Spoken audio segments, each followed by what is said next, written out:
Hello दोस्तों, स्वागत है आप सभी का एसएससी बी में। तो गाइज आपको पता है 2023 में आईबी की सिक्योरिटी असिस्टेंट जिसका कि पे लेवल 3 है, एमटीएस की तरह 1 नहीं है। तो सिक्योरिटी असिस्टेंट का जो एग्जाम आता है वो थोड़ा हार्ड आता है। तो आज के हमारे इस वीडियो में हम लोग कंप्लीट जो हमारा एसए का पेपर है, सिक्योरिटी असिस्टेंट का पेपर है, उसे सॉल्व करेंगे। टीयर 1 है, क्योंकि इसमें टीयर 2 में क्या होता है, एक तरीके से आप देखोगे यहाँ पे आपको डिस्क्रिप्टिव मिलेगा, पेपर एक लिखने का मिलता है। तीसरा फिर आपके यहाँ पे एक इंटरव्यू भी होता है छोटा मोटा, जो आपके पर्टिकुलर 10 या 15 मार्क्स का होता है। तो आप सबसे पहले आप ये देखोगे कि इसका टीयर 1, ठीक है, कुछ 1625 वैकेंसीज हैं इस बार 2023 में। तो आई होप आप सभी लोगों ने एग्जाम भरना है, वो 28 तारीख से स्टार्ट होगा, पहले 21 से भरा जाना था, लेकिन कुछ टेक्निकल एरर हो गए जिस वजह से उसको 28 जनवरी से स्टार्ट करने के लिए आईबी ने अपना रिसेंट नोटिफिकेशन निकाला है। ठीक है, तो बात करते हैं हमारे प्रीवियस ईयर पेपर की। तो आप यहाँ पे देखोगे IB security assistant intelligence bureau. भाई इंटेलिजेंस ब्यूरो किसके अंतर्गत आता है? पहली बात तो होम मिनिस्ट्री के अंतर्गत आता है, ये आप यहाँ पे ध्यान देना, होम मिनिस्ट्री के अंतर्गत आता है। राजनाथ सिंह जी हैं वर्तमान में। आज की डेट में जो पेपर है इसमें आपको 5 क्या देखने को मिलेंगे, एक तरीके से पार्ट देखने को मिलेंगे। सबसे पहला आएगा आपको जीएस, फिर आपका आएगा जीए, ये 2 में, लेकिन हम लोग यहाँ पे जो पेपर है उसमें उसको हम लोग दोनों को साथ साथ पढ़ लेंगे, 20-20 मार्क्स के 40 हो जाएगा। फिर आता है यहाँ पे आपको क्वांट, रीजनिंग और इंग्लिश, ये 5 आपको एग्जाम में ये जो पार्ट है वो देखने को मिलते हैं। चलिए अगली चीज यहाँ पे हम लोग क्या करेंगे, यहाँ पे अगर आप देखोगे तो आपको सबसे इंपॉर्टेंट चीज क्या देखने को मिलेगी कि आप यहाँ पे सिक्योरिटी असिस्टेंट का जो लेवल है थोड़ा हार्ड आता है as compare to other exam. ठीक है, ये थोड़ा आपको एग्जाम हार्ड देखने को मिलेगा। तो चलिए हमारे कुछ जीए के क्वेश्चंस को देख लेते हैं हम लोग सबसे पहले। तो यहाँ पे अगर आप देखोगे तो इंटरनेशनल डे ऑफ योगा, तो इंटरनेशनल डे ऑफ योगा कब मनाया जाता है? हर साल हम लोग इंटरनेशनल डे ऑफ योगा को कब मनाते हैं? तो ये एग्जाम में बहुत इंपॉर्टेंट है। तो ये हो गया आपका 21 June is the right answer. दूसरा है सिटी ऑफ लेक, यानी कि झीलों की नगरी किसे बोलते हैं? तो हम कहते हैं उदयपुर, जो कि राजस्थान में है। ओके, तीसरा है विच of the disease is not caused by virus. भाई इससे कौन सा डिसीज है जो वायरस से नहीं होता है? आप देखोगे ये है चिकन पॉक्स, ये वायरस से होता है, डेंगू भी वायरस से होता है, पोलियो भी वायरस से होता है। ठीक है, पोलियो का वायरस आपको पता होगा। ट्यूबरक्लोसिस ये क्या होता है? एक बैक्टीरिया होता है, जीवाणु होता है, ठीक है, वो होता है विषाणु। How many states are there in India? तो अगर मैं बात करूं उस टाइम की, तो उस टाइम पे 29 थे, लेकिन अगर मैं बात करता हूं जनवरी 2023 की, तो आपको यहाँ पे कितने स्टेट मिलेंगे? 28 स्टेट और 8 यूनियन टेरिटरी। ओके, तो ये है हमारा प्रेजेंट स्ट्रेंथ।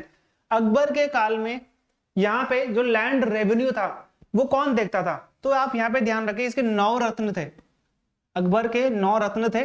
जो अकबर के 9 रत्न थे उनमें से एक कौन था? ये मानसिंह कौन था? मानसिंह था इसका मिलिट्री एडवाइजर, यानी कि इसके सेना का सुझाव देने वाला परामर्शकर्ता। टोडरमल, आप टोडरमल देखोगे तो ये क्या करता था? ये इसका फाइनेंस देखता था, लैंड रेवेन्यू देखता था, रेवेन्यू टोडरमल। दहशाला आपने देखा होगा, वो भी यही लेके आया था। बीरबल इसके कोर्ट में, इसको कोर्ट जस्टर था, यानी कि कोर्ट में इसको हेल्प करता, सुझाव देता था। तानसेन इसका कोर्ट पोएट था, कोर्ट पोएट, ठीक है, इसका दरबारी कवि था। ये आप ध्यान देना, ये चारों मैंने नाम आपको बता दिए हैं। विच of the following is the SI is the unit, बोल सकते हो आप, is the unit of heat. तो हीट की यूनिट क्या होती है? तो हीट की यूनिट होती है joule. Okay, who among the following is the future Buddha? Future Buddha Buddhist text में, बुद्धिस्ट ग्रंथों में क्या बोला गया है कि ये ऐसे बुद्धा हैं जो कि भविष्य में आएंगे दुनिया को बचाने के लिए। तो वो कौन से हैं? देखिए मैत्रेय बुद्धा है। अगर हम बात करते हैं चाणक्य की, चाणक्य का नाम क्या है? विष्णुगुप्त। और चाणक्य को हम क्या बोलते हैं? कौटिल्य। इन्होंने क्या लिखी थी? चाणक्य ने यहाँ पे लिखी थी अर्थशास्त्र। अर्थशास्त्र ये किसके काल में थे? चंद्रगुप्त मौर्य के काल में। ठीक है, तो ये होगा आपका मैत्रेय। ये तो हिंदू थे, तो ये ध्यान रखना, ये लाफिंग बुद्धा ऐसा कुछ नहीं होता, ये एक सिर्फ मूर्ति होती है। Jaundice is caused due to malfunctioning in. तो जॉन्डिस आपने देखा होगा, जो जॉन्डिस है बहुत ही खतरनाक बीमारी होती है ये जॉन्डिस। तो यहाँ पे आपने बताना है कि जो जॉन्डिस है वो पर्टिकुलरली किस चीज का मैल फंक्शन से होता है? स्टमक से बिल्कुल भी नहीं होता, ठीक है, पैंक्रियास से भी नहीं होता, किडनी से भी नहीं होता, liver is the right answer. Jaundice जिसे हम क्या बोलते हैं? पीलिया, जिसे हम लोग क्या बोलते हैं? पीलिया हम लोग इसे कहते हैं। ठीक है, चलिए अगला क्वेश्चन देख लेते हैं हम लोग। ओके, अगला आया सांगपो रिवर। जो सांगपो रिवर है इसे तिब्बत में क्या कहते हैं? ये सांगपो क्या है? पहली बात तो सांगपो है यहाँ पे एक ब्रह्मपुत्र वाली रिवर। ओके, ये जो सांगपो है इसे का नाम तिब्बत में जो है, तिब्बत में है, इसको हम भारत में ब्रह्मपुत्र कहते हैं। ब्रह्मपुत्र को अगर मैं बात करूं बांग्लादेश में, तो बांग्लादेश में उसका नाम क्या है? जमुना। अगर मैं बात करूं गंगा की, तो गंगा का बांग्लादेश में नाम क्या है? तो ये मिलेगा आपको पद्मा। और ये दोनों जब मिल जाती है तो यहां पे इसका नाम क्या है? ये है मेघना। ओके, यूरी गागरिन जो कि पहला कॉस्मोनॉट था दुनिया का जो कि स्पेस में गया, ये किस कंट्री से था? तो ये था रशिया से। ओके, और रशिया ने सबसे पहला अपना स्पुतनिक 1 जो स्पेस शिप था वो भेजा था। भारत का सबसे पहला स्पेस यान कौन सा था? आर्यभट्ट था। ये भी आपने ध्यान देना है। अब यहाँ पे अगर आपने अगला क्वेश्चन देखा होगा, देखो what is the boiling point of water in Fahrenheit. तो बॉइलिंग पॉइंट क्या होता है? बॉइलिंग पॉइंट देखिए यहाँ पे सबसे पहली पॉइंट तो मेल्टिंग पॉइंट देखिए, पानी का मेल्टिंग पॉइंट। अगर पानी बर्फ के स्टेट में है तो वो मेल्ट होना स्टार्ट हो जाएगा जब टेम्परेचर 0 डिग्री आ जाएगा, इसे हम बोलते हैं मेल्टिंग पॉइंट। लेकिन अगर मैं यहाँ पे बॉइलिंग पॉइंट की बात करूं, जब पानी उबलने लगेगा तो वो उबलने कब लगेगा? 100 डिग्री सेल्सियस में। लेकिन सेल्सियस को हमने अगर किसमें कन्वर्ट करना है? फ़ारेनहाइट में, तो वो हो गया 212 डिग्री फ़ारेनहाइट। कालीबंगन एक इंडस वैली साइट है। इंडस वैली साइट को हम लोग क्या कहते हैं? हम लोग इसको ब्रोंज सिविलाइजेशन भी कहते हैं, कांस्य सिविलाइजेशन। ठीक है, और हम इसे क्या कहते हैं? हड़प्पन सिविलाइजेशन भी कहते हैं, हड़प्पन सभ्यता, कांस्य सभ्यता भी हम इसको कहते हैं। तो ये जो कालीबंगन है इसका एक क्षेत्र है, बहुत काली चूड़ियों का शहर भी बोलते हैं, तो ये राजस्थान में। गुजरात में क्या था? गुजरात में लोथल था जो कि इनका एकमात्र पोर्ट था। उत्तर प्रदेश में आलमगीरपुर मिल जाएगा, राखीगढ़ी मिल जाएगा, राखीगढ़ी से आपको हरियाणा में मिल जाएगा। तो बहुत सारे थे इसमें। Who was the founder of Banaras Hindu university, विश्वविद्यालय? ठीक है, तो ये कौन है? ये है आपके मदन मोहन मालवीय जी। बनारस हिंदू यूनिवर्सिटी जो कि आज भी आपको देखने को मिल जाएगी, BHU बोलते हैं इसको। Where do you find the temple of Angkor Wat? तो ये दुनिया का सबसे बड़ा टेंपल है जिसका सबसे जो वरांडा है, जो आप ये बोल सकते हो इसका सबसे बड़ा वरांडा। जैसे मंदिर अगर ये है तो मंदिर के बाहर जो लॉन होता है ना, जो वरांडा होता है सबसे बड़ा, वो है आंकोर वाट का। ये कहाँ मिलेगा आपको? कंबोडिया। ये कौन सा देश है? ये लाओस वियतनाम के आसपास आपको देखने को मिलता है। विच of the following can cause a tsunami? तो सुनामी इनमें से क्या कौन सा है? तो यहाँ पे आंसर लिखा हुआ है, तो earthquake is the right answer. जमीन के नीचे अर्थक्वेक आने से क्या होता है? जमीन के नीचे अर्थक्वेक आने से पानी का बहाव ऊपर जाता है और ऊपर जाने के बाद पानी बड़ी बड़ी लहरों में आ जाता है। 20 से 30 फुट या फिर 40 फुट तक भी पानी ऊपर आ जाता है, जिस वजह से यहाँ पे सुनामी आपको देखने को मिलती है। तो यहाँ पे पूछा है कि जो भाखड़ा डैम है वो किस नदी पर बनाया गया है? भाखड़ा डैम की ये लोग यहाँ पे बात कर रहे हैं। तो ये भाखड़ा डैम जो है ये पर्टिकुलरली किस नदी पर है? तो ये भाखड़ा भारत का सबसे बड़ा डैम है। लंबा नहीं बोल रहा हूं, लंबा है हीराकुंड जो कि महानदी पर है। भाखड़ा किस पर है? सतलज नदी पर। ये सतलज नदी कहां से निकलती है? निकलती है राकसताल, जो कि राकसताल कहां पर है? मानसरोवर में है। और ये भारत में कौन से पास से एंटर करती है? तो ये करती है शिवकिला, शिवकिला से एंटर करती है। Who wrote Ramcharitmanas? ये रामचरितमानस देखिए, वेद व्यास ने क्या लिखी है, वाल्मीकि ने क्या लिखी है, पणिनि ने क्या लिखी है, और तुलसीदास ने क्या लिखी है। ओके, तो वेद व्यास सबसे इंपॉर्टेंट चीज यहाँ पे क्या है आप देखोगे, इन चारों के बारे में भी आपको पता होना चाहिए, क्योंकि एग्जाम में आप देखोगे, ये एग्जाम में ना ये सब आपको यहाँ पे देखने को मिल जाएगा। देखिए, वेद व्यास ने क्या लिखी है यहाँ पे, वाल्मीकि ने लिखी है यहाँ पे रामायण। ओके, वेद व्यास ने यहाँ पे क्या लिखी है, महाभारत। ओके, यहाँ पे कई बार बोलते हैं कि इन्होंने गीता भी लिखी हुई है। ओके, श्रीमद् भागवत गीता। पणिनि का यहाँ पे क्या है, अष्टध्यायी, अष्टध्यायी। तुलसीदास ने लिखी है Ramcharitmanas. The river known as Ganges of south, दक्षिण की गंगा किसे हम बोलते हैं, तो ये बोलते हैं गोदावरी को। गोदावरी नदी निकलती कहां से है, तो ये निकलती है कहां से निकलती, त्रियंबक, त्रियंबक पठार, जो कि कहां पर है, नासिक में। यहां पे लिख देता हूं मैं, नासिक। कृष्णा नदी कहां से निकलती है, तो ये सतारा डिस्ट्रिक्ट, ये है सतारा डिस्ट्रिक्ट जो कि महाराष्ट्र में है। ओके, तो ये वहां से निकलती है, कहां से, सतारा, जो कि कहां है, महाबलेश्वर आप इसे बोल सकते हो, महाबलेश्वर आप इसे बोल सकते हो, सतारा से। कावेरी, कावेरी कहां से निकलती है, कर्नाटक के कुर्ग जिले से, कर्नाटक के कुर्ग जिले से। ब्रह्मगिरी हिल्स बोलते हैं इसको। तो हमारा राइट आंसर क्या है, गोदावरी है। चलिए अगला क्वेश्चन देख लेते हैं यहाँ पे, where is the Tungabhadra sanctuary located. तो तुंगभद्रा सेंचुरी कहां पर है? देखिए भारत का सबसे पुराना, जो एशिया का भी सबसे पुराना नेशनल पार्क वो कहाँ है, उत्तराखंड में है, क्योंकि हम बोलते हैं 1936 में कौन सा बसा था, यहाँ पे आप देखोगे वो है कौन सा, जिम कॉर्बेट नेशनल पार्क।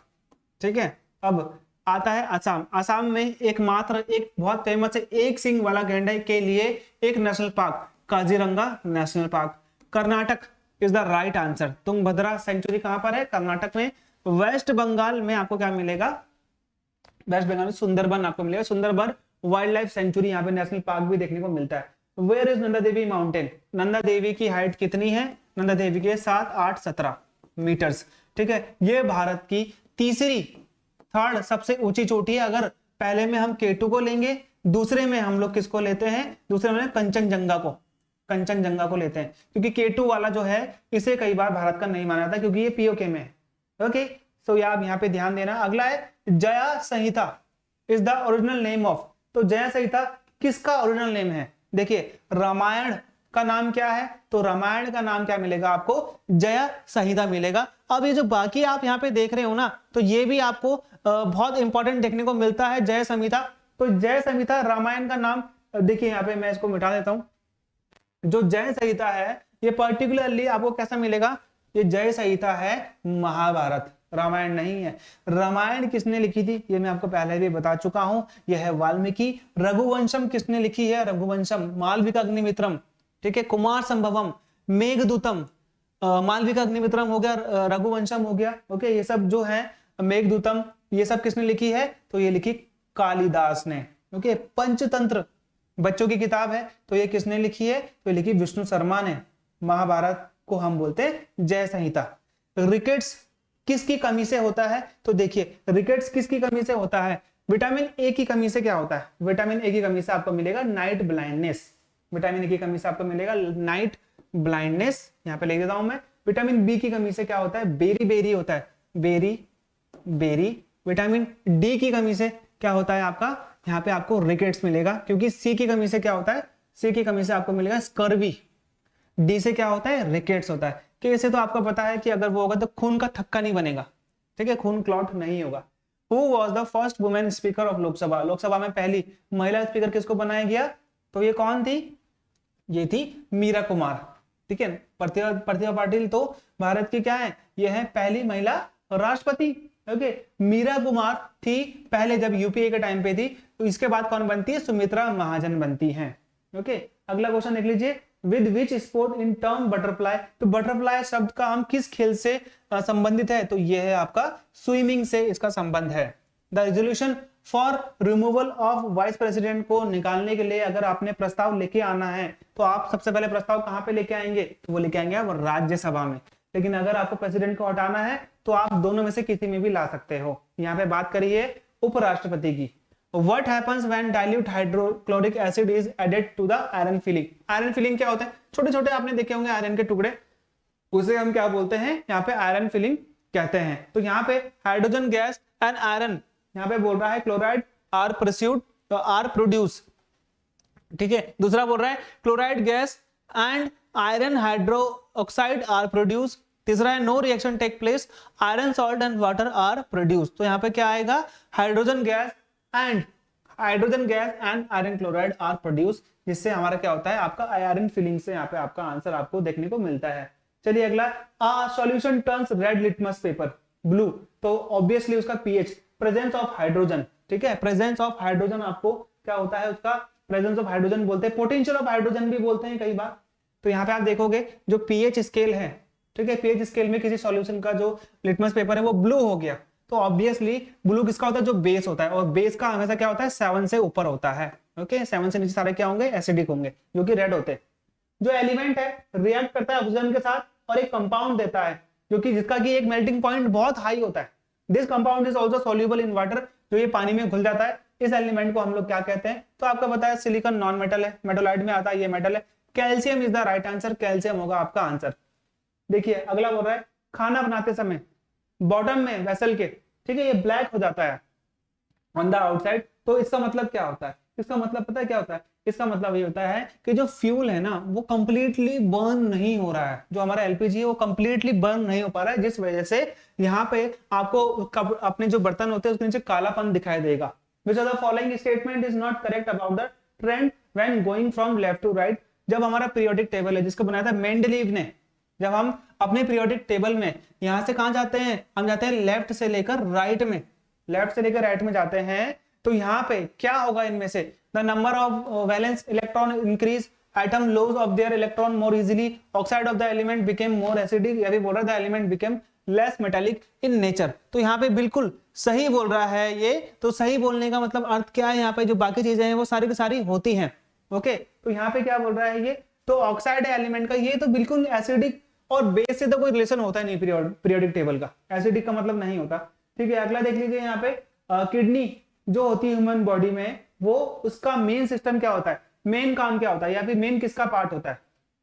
तो आप देखोगे यहाँ पे न्यूट्रिशन बिल्कुल नहीं होता। तो किडनी आपको पर्टिकुलरली यहाँ पे आपको किडनी किस चीज में देखने को मिलेगी? तो किडनी यूज करती है पानी को निकालने के लिए, जो हमारा पानी होता है ना, जो हमारे यूरिन होता है उसको बनाने के लिए हेल्प करती है। तो excretion is the right answer. Respiration के लिए फूड पाइप हो गया। ओके, तो ये ट्रांसपोर्टेशन के लिए क्या हो गया? हमारी वीन्स होगी, नसें होगी। The gap between two neuron, जो दो गैप्स होते हैं हमारे दो न्यूरॉन के बीच में, जो कि माइंड में होता है, जो कि आप न्यूरॉन सेल में बोल सकते हो, उसे हम बोलते हैं synapse. Okay, in a plant the anther contain, तो एंटल में आपको क्या मिलेगा? जो प्लांट, देखिए ये होता है मेल पार्ट, जो मेल पार्ट होता है उसका फ्लावर का, उसे हम बोलते हैं क्या? पोलन ग्रेन, जो कि कहां मिलता है आपको? एंथर के अंतर्गत देखने को मिलता है। ओके, अगला है इन इवोल्यूशनरी टर्म, अगर हम बात करें चेंजेस की, तो यहाँ पे सबसे कॉमन चीज क्या है? क्या वो एक चाइनीज स्कूल बॉय है, चिंपैंजी है, स्पाइडर है, या बैक्टीरियम? यानी कि इंसान का जो इवोल्यूशन हुआ उसमें सबसे नजदीकी रिश्ता किसका है? ऑब्वियसली आंसर होगा चाइनीज स्कूल बॉय का। कैसे ये रिलेटेड? चिंपैंजी बनता है सबसे पहले, चिंपैंजी के बाद आप इंसान को देखोगे, इंसान के अंतर्गत फिर कई सारे चेंजेस आते हैं।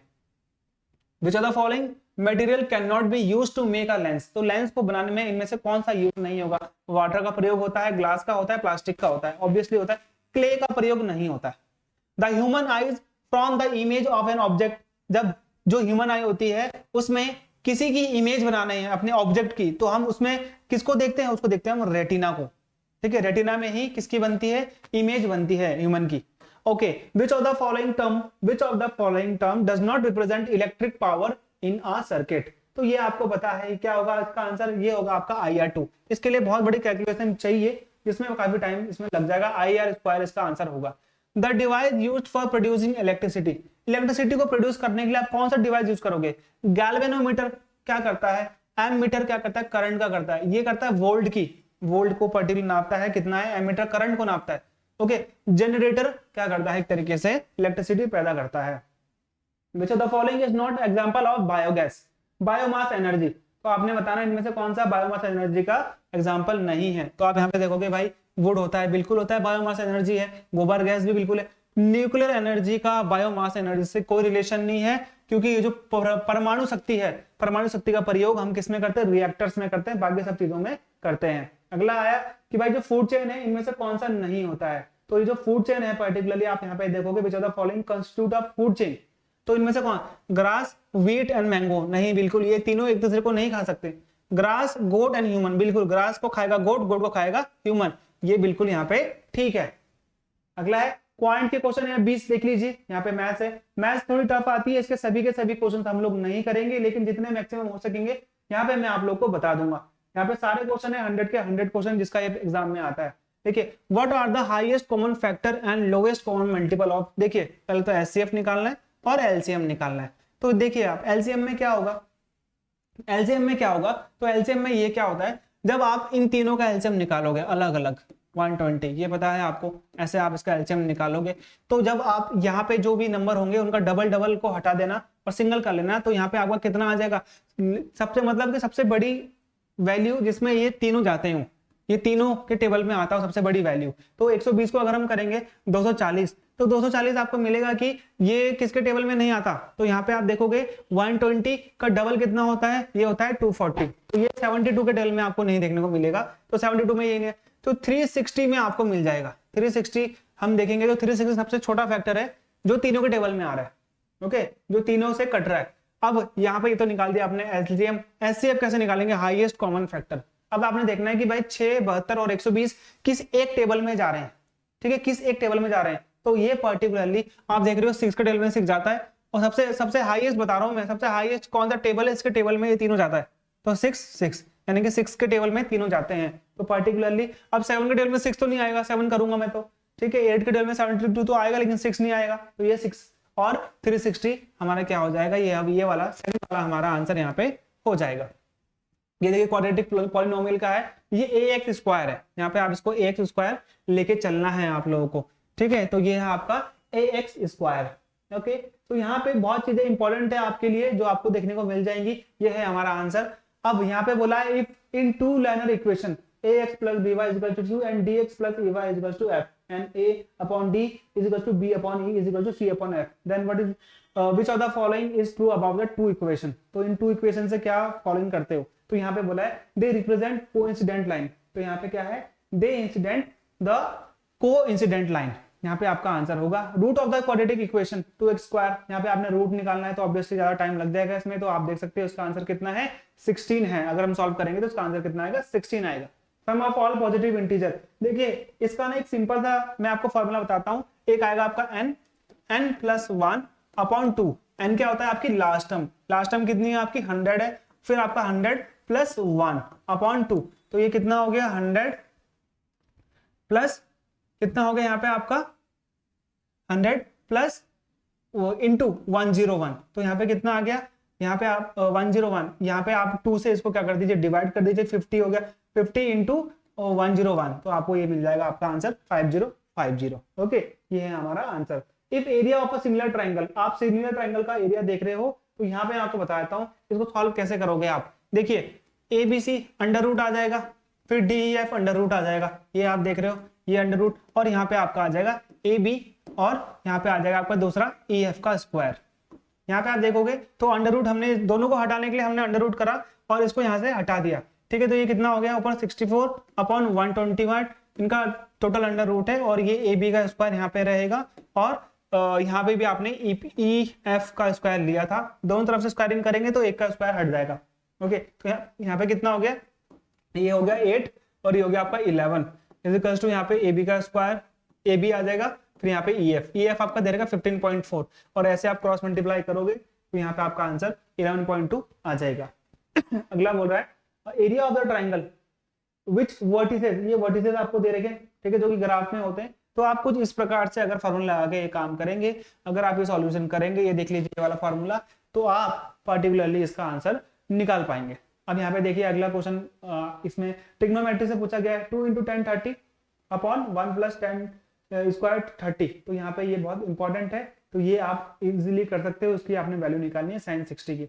द एंगल ऑफ एलिवेशन, ये मैं बना देता हूँ आपका angle of elevation of the top of the tower, ये टावर है, एक पॉइंट है ग्राउंड में, ठीक है। तो ये एंगल ऑफ एलिवेशन कितना है यहाँ पे, तो आप ये देख रहे हो ग्राउंड से 30 मीटर दूर है, ये 30 आ गया। Okay, foot of the tower, ये क्या है, particularly away from the foot of the tower is 30 degree, height of the tower is, तो यहाँ पे आप देखोगे ये 30 tan 30 आप यहाँ पे ले लोगे, तो आपका आंसर यहाँ पे इजीली ऐसे करके आप निकाल लोगे। द लेंथ, ये देख रहे हो the length of the tangent, the length of the tangent, इसका मैं आपको बना के दिखाता हूँ। ये आपका सर्कल हो गया, ठीक है, ये आपका टेंजेंट चला गया, तो यहाँ पे पर्टिकुलरली ये लाइन हम सेंटर में लेंगे। तो आप यहाँ पे देख रहे हो कि इस प्रकार से ये डायग्राम बन रहा है। तो यहाँ पे ये बोल रहा है कि भाई ये तो आपकी 5 है, और यहाँ पे जो क्या है from the centre of the circle, ठीक है, ये तो आपका सेंटर ऑफ सर्कल है, ये आपका 4 है। तो ऑब्वियसली आप पाइथागोरस थ्योरम निकालोगे, क्योंकि ये क्या पूछ रहा है आपसे, अब रेडियस पूछ रहा है, तो रेडियस आप यहाँ से निकालोगे। तो आपको पता है ट्रिपलेट क्या होता है, 3 4 5 होता है, तो ये कितना निकल जाएगा आपका 3 निकल जाएगा। Okay, length of the minute hand, तो मिनट हैंड वाला लैंड आपको पता है, मिनट हैंड क्या करता है, ये आपका मिनट हैंड है, तो एक बार पूरा घंटा करने के लिए क्या करेगा, ये आपका 60 बार घूमता है, ठीक है। तो ये जो लेंथ है मिनट हैंड की वो है 14 सेंटीमीटर, ठीक है, मिनट हैंड, यहाँ पे सिर्फ मिनट हैंड की बात कर रहा हूं मैं, आवर हैंड की बात नहीं कर रहा हूं। तो ये बोल रहा है area squared by minute hand in 5 minute, तो 5 मिनट में कितना करेगा, तो यहाँ पे आप सबसे पहले क्या करोगे, इसका एरिया निकाल लोगे, इंटू 5 कर दोगे, तो यहाँ पे आपका ये आंसर निकल जाएगा। एक मेटालिक स्फीयर है भाई, एक मेटालिक स्फीयर है और रेडियस इसका 4.2 है, ठीक है, और इसको हमने मेल्ट करा, तो स्फीयर का क्या हो गया आपका, स्फीयर का यहाँ पे क्या होता है, स्फीयर का हो गया 1/3 पाई आर स्क्वायर एच, या फिर particularly 1/3 pi r square h. मैं इसका एक बार के लिए यहाँ पे आपको कंफर्म करके बता देता हूँ, ठीक है।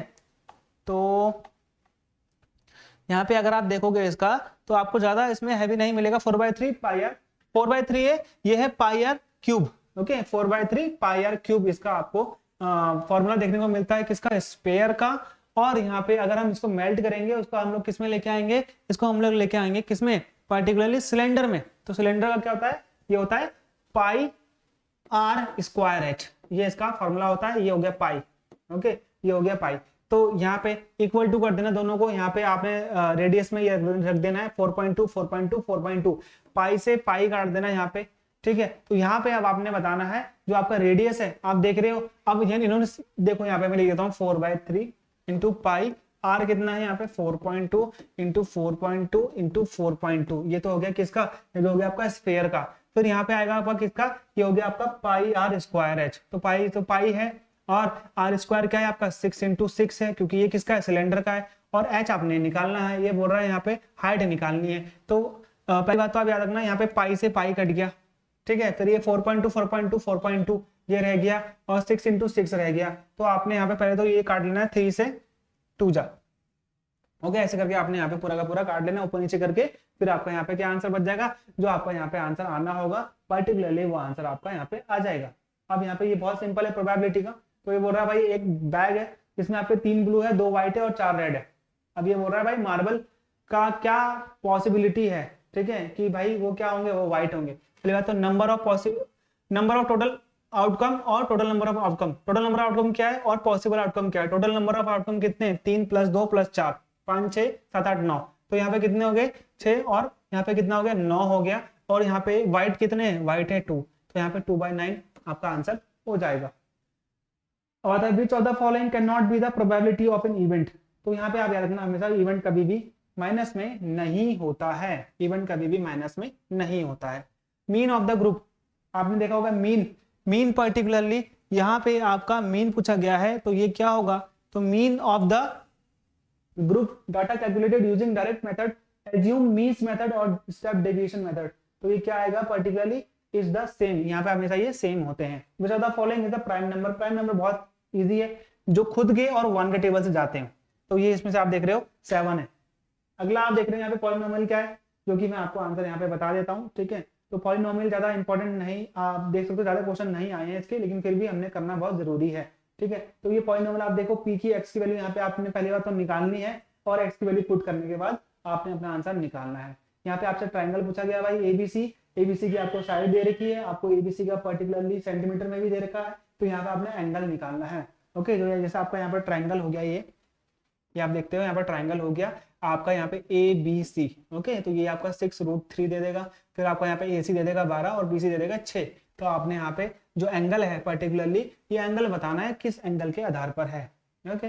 What are the coordinate of the point which divide the line, ये आपका फिर से कोऑर्डिनेट्स दे रखे हैं जो कि रेशियो में है। तो यहाँ पे आप याद रखना हमेशा जब आप कोऑर्डिनेट्स वाले सॉल्यूशन करते हो तो आपका 2/3 जो आपका रेशियो दे रखा उसके अंतर्गत आना चाहिए।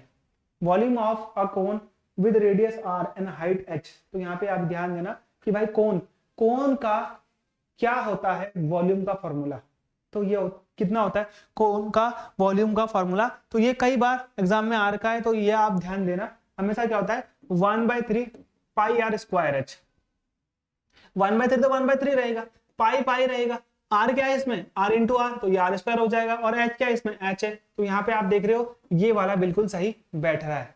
और फिर आया आपका रीजनिंग, तो रीजनिंग बहुत सिंपल आई थी, इसमें रीजनिंग आप देख सकते हो रीजनिंग ज्यादा हार्ड नहीं है। तो यहाँ पे पूछा है कि भाई आपने ऑड वन आउट निकालने हैं, तो ऑड वन आउट में कैसे निकालोगे आप, देखिए विंध्या, सतपुड़ा, अरावली, ये तीनों क्या है पहाड़ है, डल लेक क्या है एक झील है।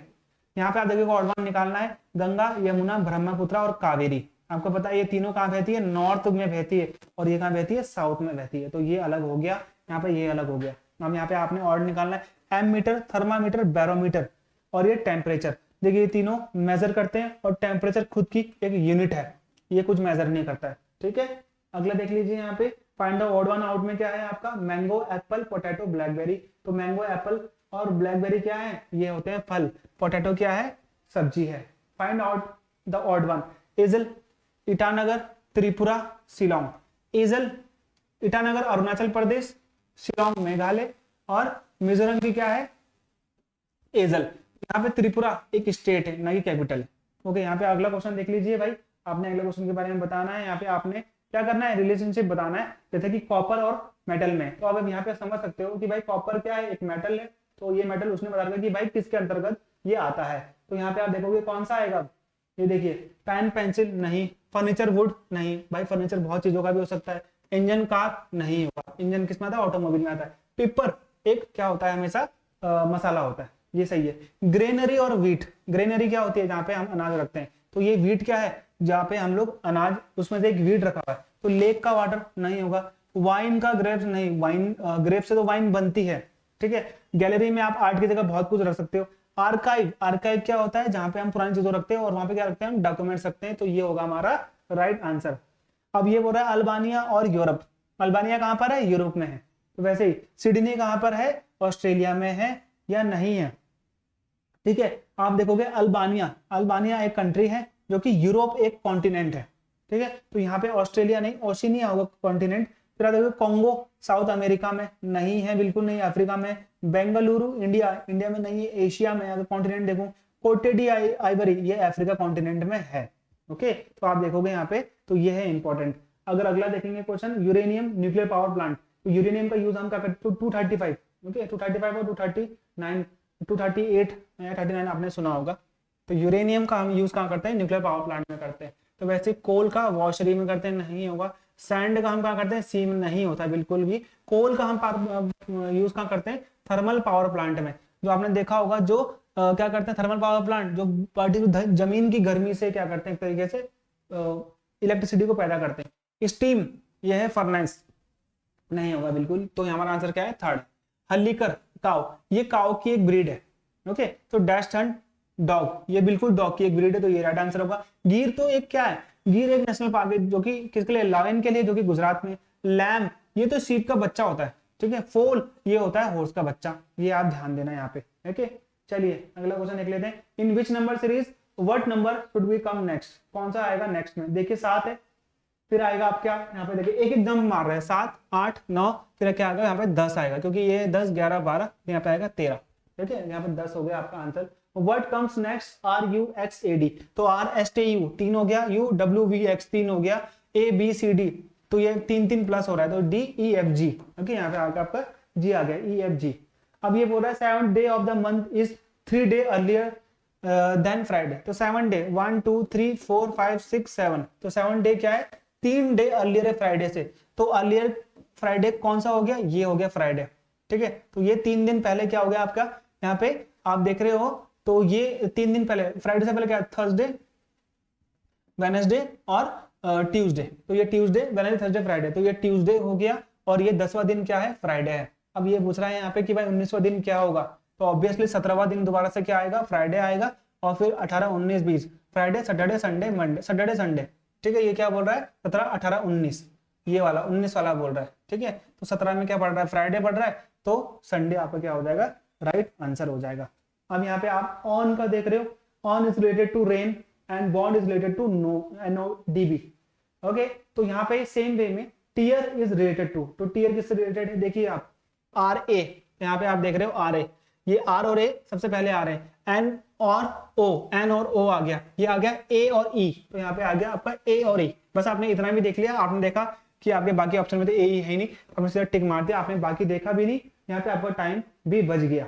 एवरेज एज ऑफ फादर और सन की कितनी है, 22 साल है, तो यानी कि 22 को आप डबल कर दो, क्योंकि 2 जने हैं, तो ये 44 हो गया। Ratio of their age is 10, तो 10 + 1 11, तो यानी कि एक का कितना आ गया, 4 आ गया। तो यहाँ पे कितनी है, द एज ऑफ सन 4 साल, 4 ईयर हो गए यहाँ पे एज। अब यहाँ पे पूछा है statement, in a 1 day cricket match a team made 200 runs, तो एक टीम 200 रन बनाती है, out of which 160 run were made by spinners, spinners ने 160 रन बनाए। तो यहाँ पे बोल रहा है 80% of the team consist off spinner, नहीं ये कहीं भी नहीं बताया इन्होंने। ओपनिंग बैट्समैन वर स्पिनर्स, ये भी नहीं बताया, क्योंकि इन्होंने बोला है क्या पता ये बाद में आए हो, तो यहाँ पे कोई भी हम लोग फॉलो नहीं करते हैं, नीदर फॉलो, ओके। अब तो दूसरा है statement, the old order change yielding place to new, ठीक है। जो यहाँ पे ओल्ड ऑर्डर था ये चेंज हो गया है और यील्डिंग प्लेस अब नहीं हो चुकी है, तो यहाँ पे क्या बोला है, change is the law of nature. बिल्कुल सही है भाई, चेंजेस होते रहते हैं, अपने आप भी होते हैं। अगर आप जमीन ऐसे रख दोगे तो अपने आप उसमें चेंजेस कहीं ना कहीं आते रहेंगे। Discard old ideas because they are old, नहीं ऐसी कोई बात नहीं है, जब तक उनका टाइम चल रहा है तो वो चल रहा है। कई बार पुरानी तकनीक से ही हम लोग नई चीजें डिस्कवर करते हैं, तो यहाँ पे सिर्फ क्या आएगा, ओनली वन फॉलो।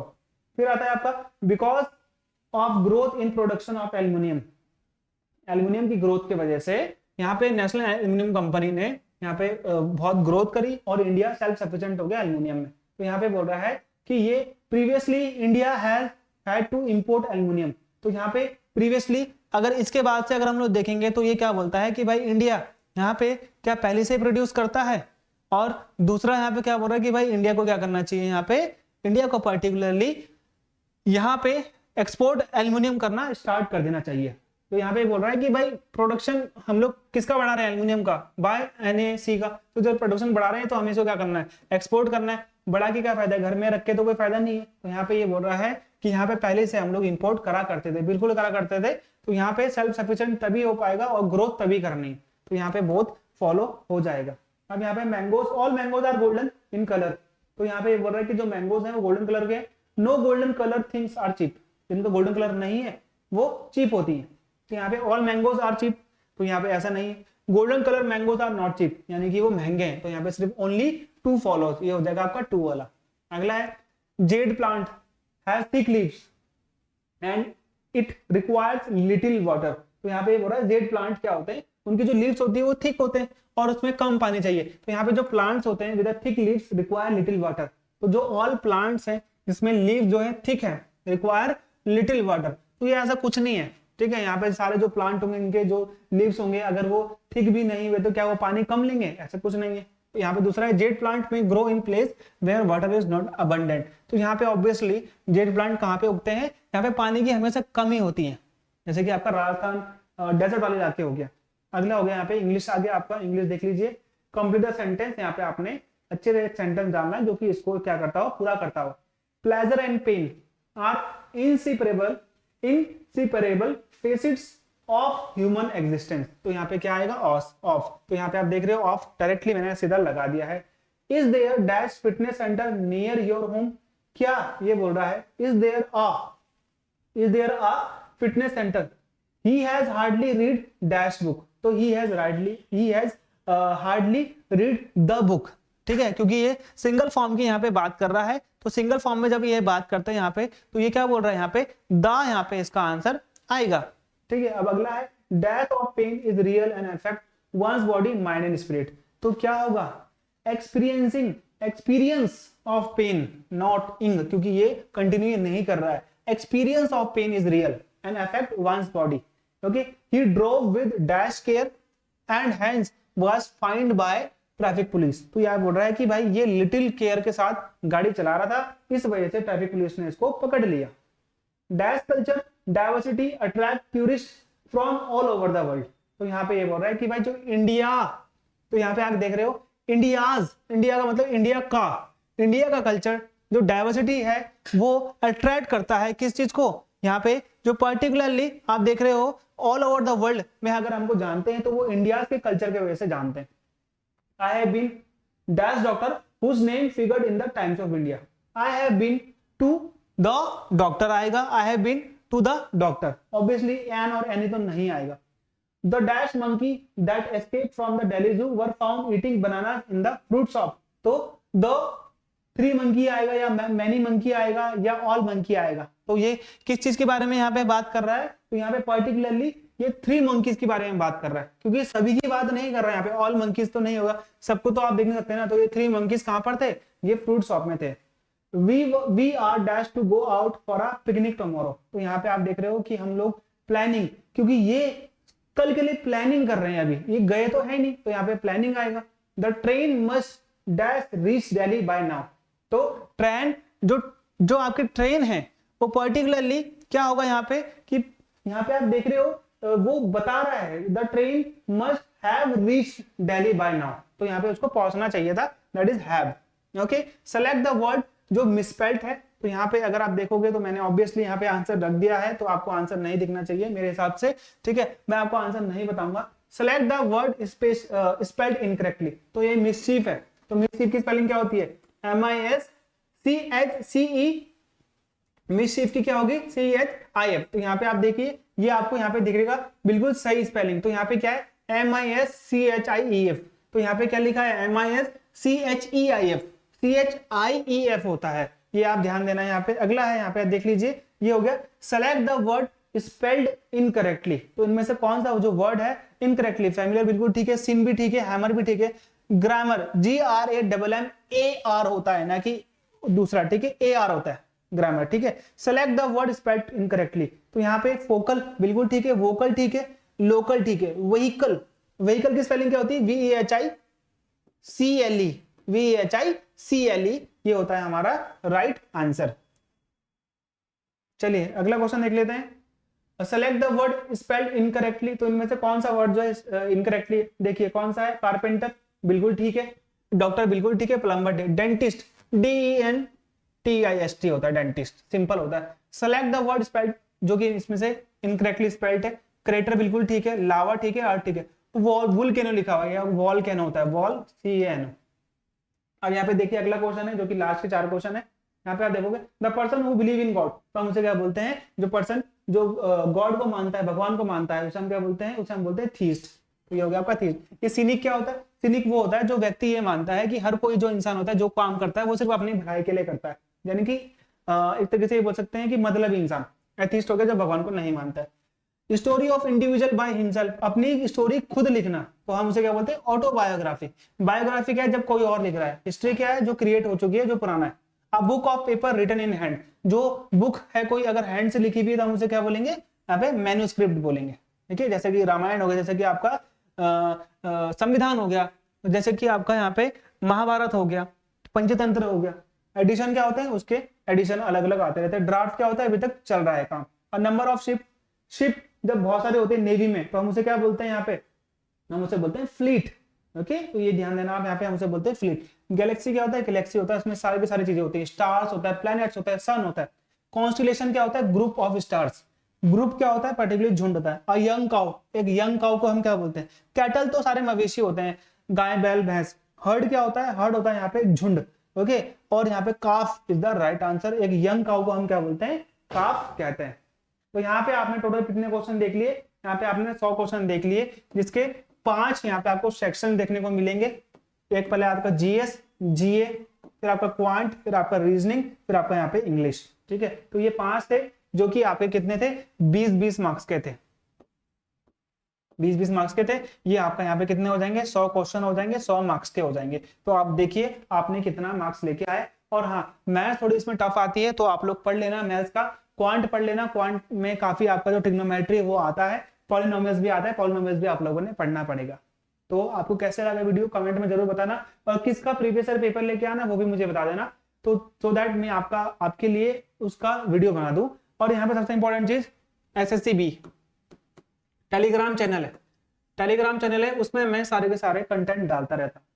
तो वहां पे जाइए टेलीग्राम चैनल पे। और ये टेलीग्राम चैनल क्या है पर्टिकुलरली, यहाँ पर जाएंगे अगर आप SSCB टेलीग्राम चैनल पे, तो ये क्या हो जाएगा, यहाँ पर आपको सारे के सारे नोट्स मिल जाएंगे फ्री ऑफ कॉस्ट, जो कि हमारे द्वारा आपको दिए जा रहे हैं। ज्यादातर जो एग्जाम्स होते हैं मैं उसके नोट्स बना के यहाँ पे डाल देता हूँ। तो SSCB को जाके जरूर जुड़े आप लोग, ठीक है। तो मिलते हैं हमारे अगले वीडियो में, तब तक के लिए जय हिंद, गुड बाय।